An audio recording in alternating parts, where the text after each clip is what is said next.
Okay na good? Okay, Adong, that's good. loud and clear. Thank you, Dong.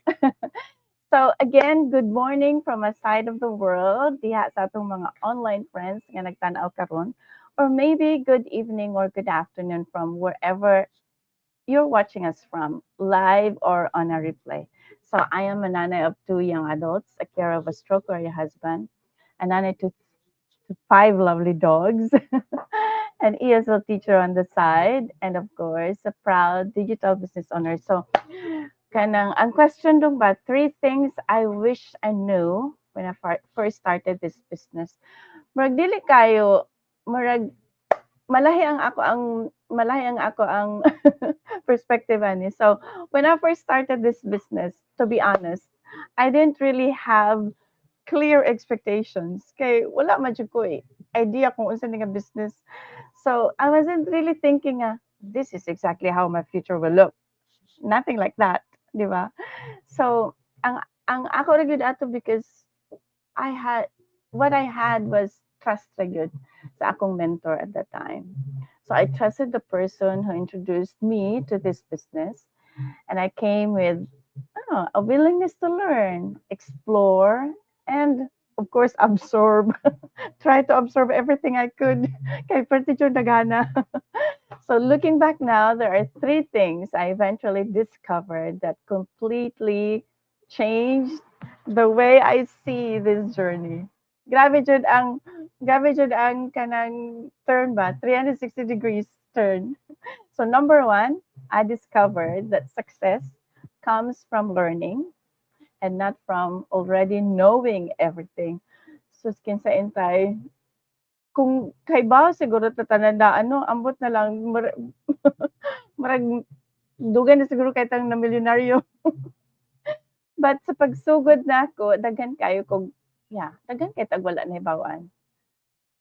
Okay ra ta yes, we were exposed to computer like copy and paste.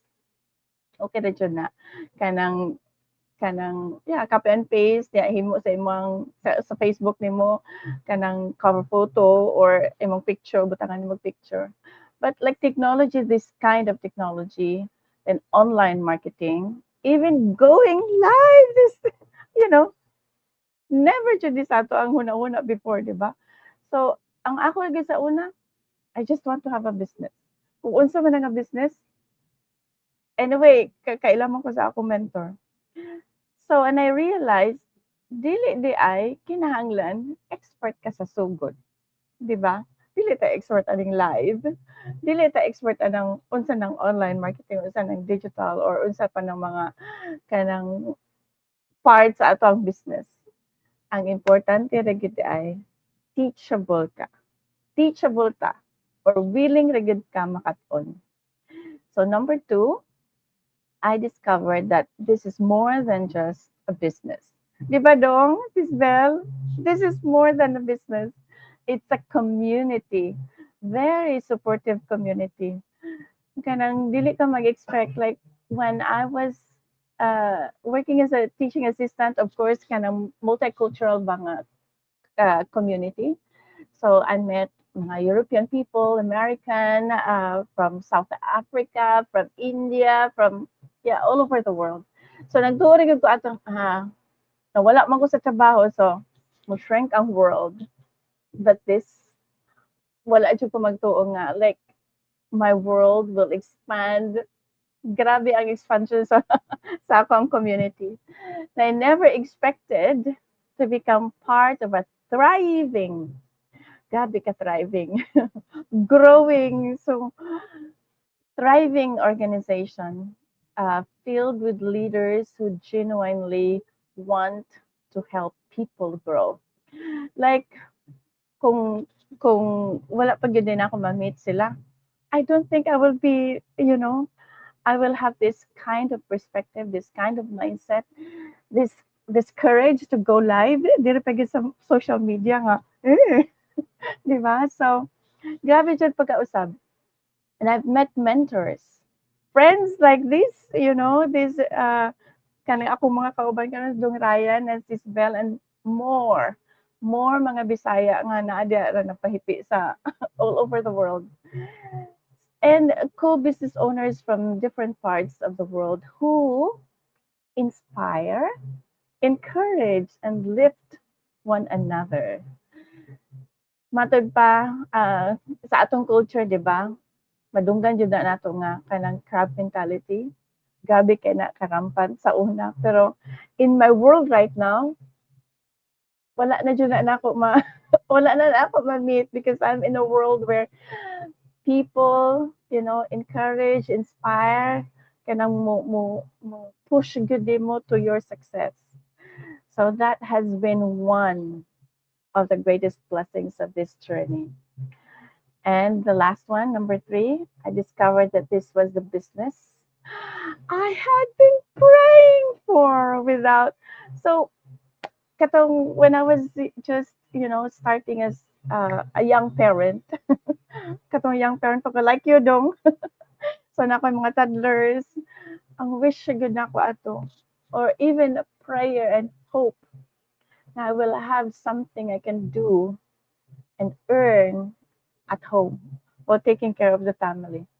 So as a wife and a mother, I always hope nga there would be a way to build something meaningful ba while still being present for my family. Di ba doon ka ng manglaba ka, mamilo, magluto, maghugas, magpaligo, di ba? Like toddlers that like you have right now. Like naa kay mga sleepless nights, especially kung masik sila. Dili gyud lalim ya mo. Ya, what if kung mo work gyapon ka? So dili gyud lalim ang role sa mama.